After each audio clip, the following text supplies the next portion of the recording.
Selon une enquête de l'Organisation mondiale de la santé publiée le 5 octobre dernier, la pandémie de coronavirus a perturbé ou interrompu les services essentiels de santé mentale dans 93% des pays du monde, tandis que dans le même temps, la population globale a vu sa détresse psychique augmenter.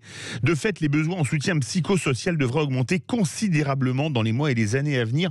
Nous sommes en compagnie du docteur Alexandre Elmohéry, psychiatre. Bonjour docteur Elmohéry.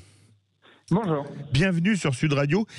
Quel est l'impact de la Covid-19 et des mesures de distanciation sociale sur les pathologies mentales ?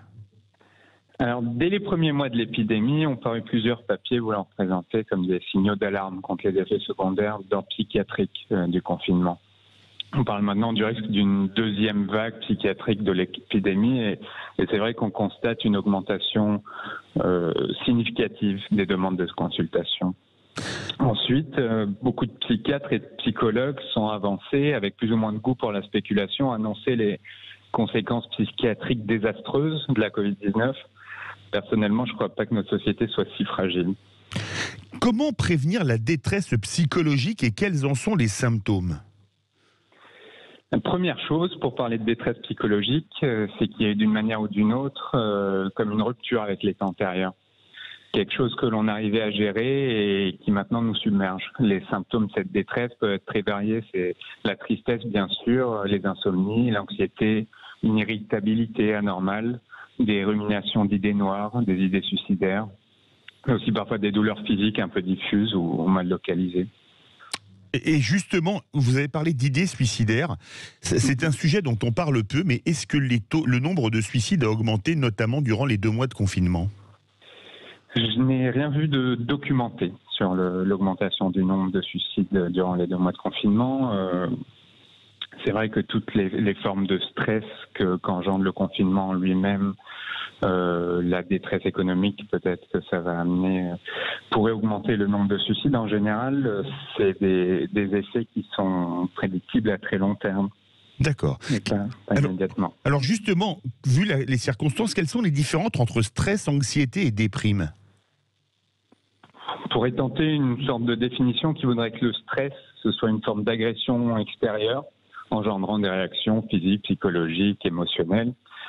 On n'est pas encore dans le domaine du pathologique, c'est-à-dire qu'il est tout à fait normal de réagir à ce qui est considéré comme un danger. La réaction psychologique à ce danger, ce serait l'anxiété. Elle peut être normale. Elle devient pathologique quand elle devient disproportionnée, parce qu'il y a trop d'anxiété ou parce que le danger qui engendre cette anxiété semble pas suffisamment grave pour expliquer la réaction. D'accord. Et quelles sont les manifestations possibles sur les plans physiques ?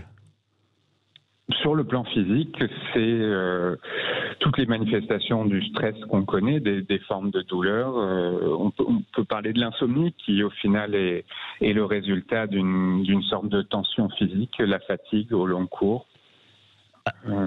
Alors, docteur Elmohéry, vous êtes psychiatre. Quels sont les moyens pour améliorer la situation ? Prendre du Tranxène ? Prendre du Tranxène, pas sans ordonnance médicale. Oui, évidemment. Sur le plan très particulier d'une personne qui va mal ou d'un proche qui va mal, il ne faut pas hésiter à aller vers un professionnel. Son médecin généraliste, un psychologue, un psychiatre. Et aussi des plateformes téléphoniques qui ont été mises en place depuis la crise sanitaire. Je sais que dans la région PACA, il y a une plateforme spécifique, mais aussi que la Croix-Rouge et que le réseau national des cellules d'urgence médico-psychologique a ouvert un numéro vert pour ça. Il y a plusieurs axes dans lesquels on peut aller. La médecine de ville, l'hospitalisation de jour, l'hospitalisation complète, pardon. Je pense vraiment que l'hospitalisation, c'est pour les situations un peu compliquées. Ça ne doit pas être un premier recours. Surtout que maintenant, avec les plateformes de rendez-vous en ligne, on peut avoir rendez-vous assez facilement dans la semaine avec un psychiatre libéral ou un psychologue, mais aussi son médecin généraliste. Finalement, il faut privilégier la confiance qu'on peut avoir déjà envers quelqu'un. Et est-ce qu'il y a une inégalité en termes d'âge par rapport aux pathologies mentales, vu la situation entre les plus jeunes, les 30-50 ans ou carrément les plus âgés ? C'est difficile à dire, c'est-à-dire que effectivement, si on prend en compte l'aspect économique finalement que va engendrer le problème, on peut se dire que les personnes dans la vie active pourraient souffrir plus. Néanmoins, les personnes âgées sont plus isolées. Oui. Les enfants, je crois, d'une manière ou d'une autre, sont assez prémunis contre ça. Ils ont tendance à être plus résilients que les adultes. Et il n'y a pas une classe d'âge qui souffre le plus des circonstances actuelles ?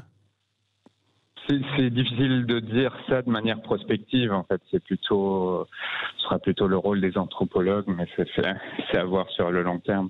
Je peux parler de situations particulières constatées, mais qui ne reflèteront jamais le cas général, puisque ce ne sont que des situations particulières.